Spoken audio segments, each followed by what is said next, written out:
Hello दोस्तों, नमस्कार। मैं आपका दोस्त कवि शरद अजमेरा वकील आज लेकर आया हूँ एक नई क्राइम सीरीज की कहानी जिसका शीर्षक है अंधी गलियों का सच। कृपया वीडियो लाइक और चैनल सब्सक्राइब करें। धन्यवाद। कहानी कैसी लगी कमेंट कर बता दें। सेठ हजारीलाल के घर पर दीनानाथ जी का स्वागत एक उत्सव जैसा था। परिवार के सभी सदस्य उन्हें देखकर बहुत खुश थे। हजारीलाल की पत्नी शांति देवी ने दीनानाथ जी के लिए खास तरह के व्यंजन तैयार किए थे। शाम को जब सब लोग साथ बैठे तो चर्चा हजारीलाल के व्यवसाय, दीनानाथ जी की योजनाओं और पारिवारिक मुद्दों पर होने लगी। बहू पूनम ने चाय लाते हुए कहा, चाचा जी, आप हर बार मीटिंग के बाद भाग जाते हैं। इस बार कविता दीदी को भी बुलवा लेते। दीनानाथ जी मुस्कुराए और बोले, बेटा, इस बार समय कम है, लेकिन अगली बार मैं कविता को लेकर जरूर आऊंगा। मनोज ने बातचीत में जोड़ा, चाचा जी, इस बार व्यापार संघ की मीटिंग में क्या खास है? मैंने सुना है कि गोविंदलाल ने नई योजनाएं शुरू की हैं। दीनानाथ जी के चेहरे पर हल्की गंभीरता आ गई। उन्होंने कहा, हाँ बेटा, गोविंदलाल हर बार नई चाल चलता है, लेकिन इस बार वह कुछ बड़ा करने की फिराक में है। हम सबको सतर्क रहना होगा। शांति देवी ने बात का रुख बदलते हुए कहा, आप लोग हमेशा व्यापार की ही बातें करते हैं, थोड़ा परिवार और बच्चों की भी चर्चा कर लिया करें। दीनानाथ जी के आने के बाद घर के आसपास अजीब हरकतें देखी जाने लगीं। पड़ोस के एक नौकर ने मनोज से कहा, साहब, कल रात मैंने एक अजनबी को आपके घर के पास देखा था। वह छुपकर कुछ देख रहा था। मनोज ने इसे हल्के में लिया और कहा, किसी राहगीर ने रास्ता भटक लिया होगा। चिंता की बात नहीं है, लेकिन ये घटना आने वाले खतरे की पहली आहट थी। कत्ल वाली रात हजारीलाल और दीनानाथ जी ने देर रात तक व्यापारिक मुद्दों पर बात की। दीनानाथ जी ने अपने मन की चिंता साझा की। हजारी भाई, गोविंदलाल के साथ हमारी प्रतिस्पर्धा बढ़ती जा रही है। मुझे डर है कि वह कुछ ऐसा करेगा जिससे हमारा व्यापार प्रभावित हो सकता है। हजारीलाल ने उन्हें दिलासा देते हुए कहा, समधी जी, वह हमारी बराबरी करने के लिए जो चाहे कर ले, लेकिन सच्चाई और मेहनत का कोई विकल्प नहीं है। चिंता मत करें। इस बीच घर के नौकरों ने देखा कि घर के बाहर कुछ हलचल हो रही है।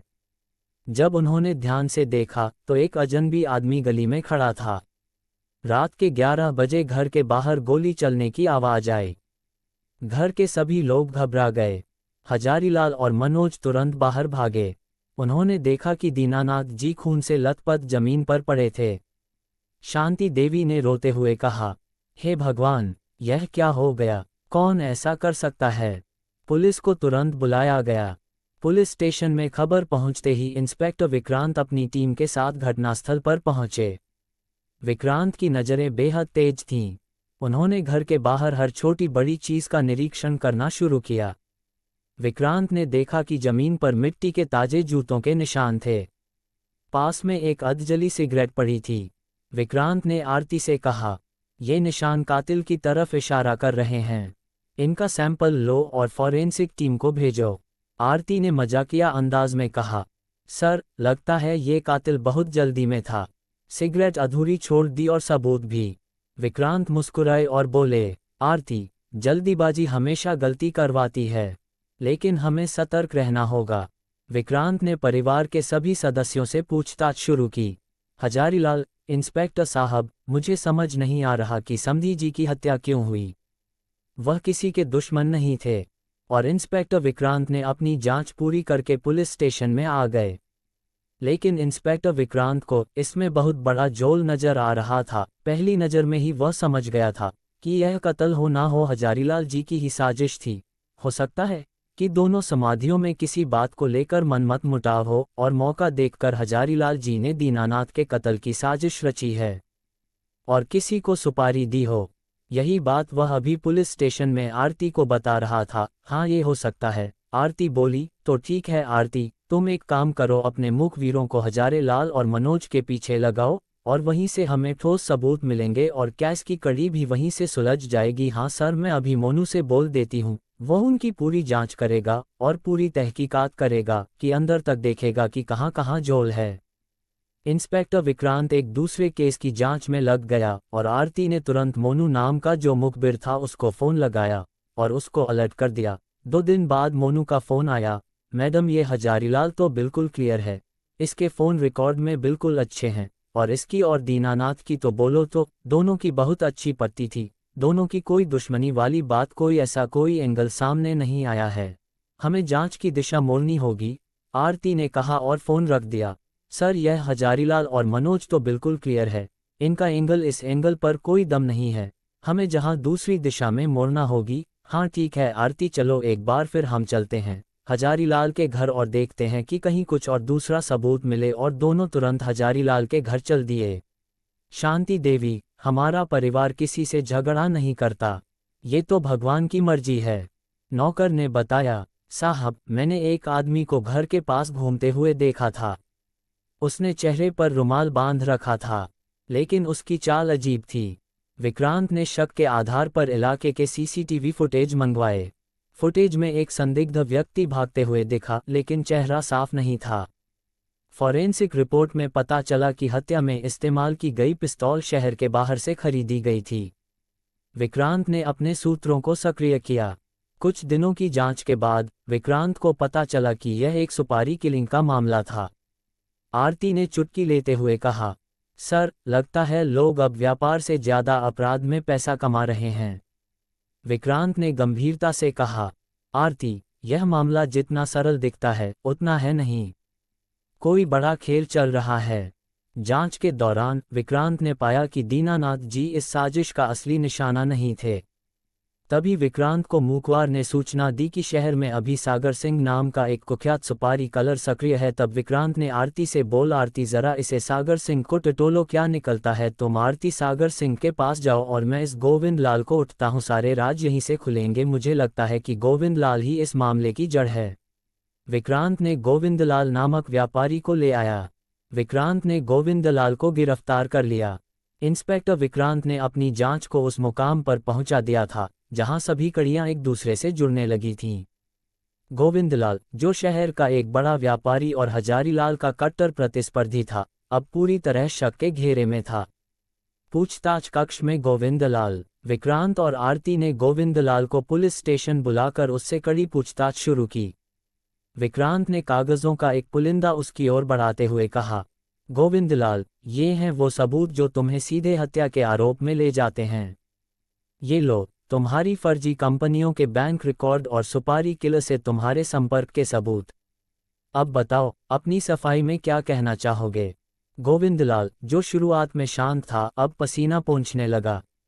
उसने अपनी आंखों को झुकाकर जवाब दिया, इंस्पेक्टर साहब, मैं निर्दोष हूँ। ये सारे आरोप झूठे हैं, मुझे फंसाया जा रहा है।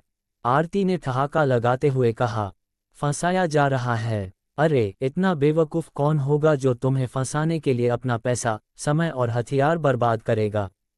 विक्रांत ने गंभीरता से कहा, गोविंदलाल, हमारी टीम ने सबूत जुटाने में महीनों का वक्त लगाया है।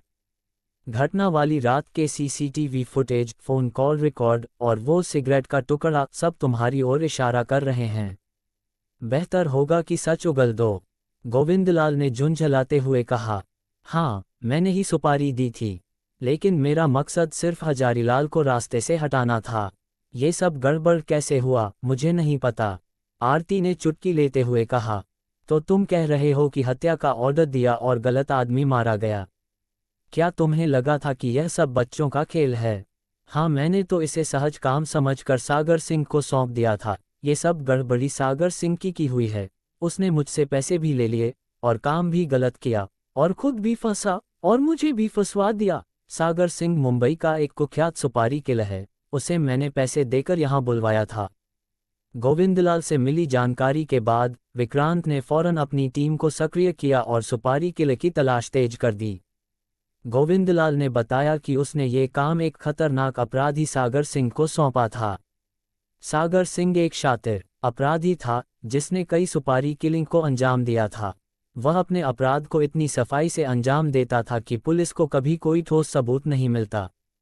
विक्रांत ने आरती से कहा, आरती, यह आदमी हमारी लिस्ट में पहले से है। सागर सिंह को पकड़ने का ये सबसे अच्छा मौका है। उसकी गिरफ्तारी से कई केस सुलझ सकते हैं। विक्रांत और उनकी टीम को पता चला कि सागर सिंह इस वक्त शहर के बाहरी इलाके में छुपा हुआ है। उन्होंने तुरंत उस इलाके की घेराबंदी की। आरती ने टीम के अन्य सदस्यों को निर्देश देते हुए कहा, देखो, यह आदमी बहुत शातिर है, कोई भी चूक मत करना, हर कोने की तलाशी लो। रात के करीब 2 बजे एक गुप्त सूचना के आधार पर विक्रांत ने सागर सिंह को एक बंद गोदाम में घेर लिया।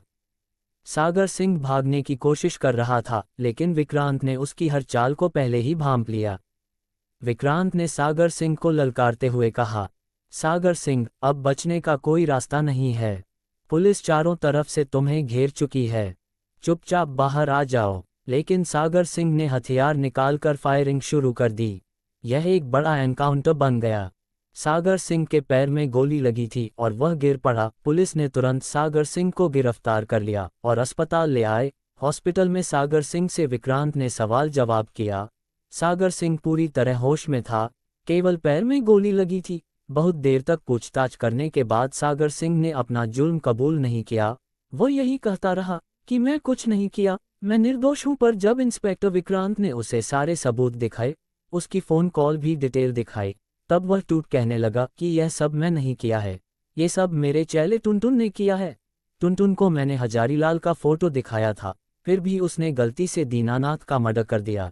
यह मुझे पहली बार गलती हुई है कि सुपारी किसी के लिए और मर्डर किसी का हो गया। सही कहा है बुजुर्गों ने, बच्चों की दोस्ती और जी का जंजाल। ऐसे ही टुनटुन नाम के बच्चे से दोस्ती करके मैं घाटा उठाया, नहीं तो आज मैं तुम्हारे हाथ नहीं आता।